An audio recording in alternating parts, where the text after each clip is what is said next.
For decades, we've been told that what we eat is about the individual choices we make, and that by extension, being overweight was largely about the poor choices we were making.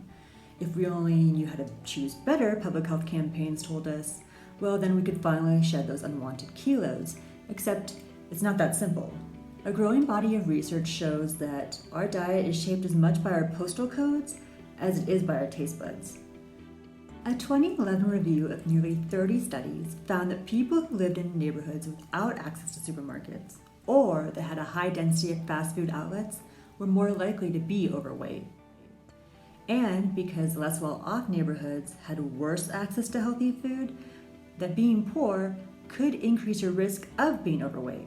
Essentially, environments like these are what scientists are now calling obesogenic, meaning that they can actually increase your risk of having extra kilos.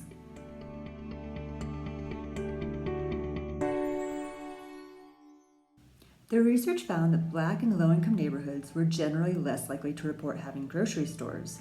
In at least 10 wards, the majority of which were Black, the only formal place to buy food was a fast food outlet. The poorest wards in Gauteng had no formal food shops or outlets at all. The research didn't look at the role of informal traders, which we know from other studies play important roles in providing fresh fruit and veg to communities.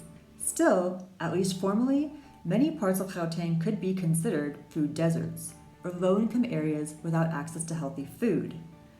Globally, the idea of food deserts is catching on, but some people say it doesn't go far enough to describe what's actually happening, or the structures and histories that give rise to food deserts.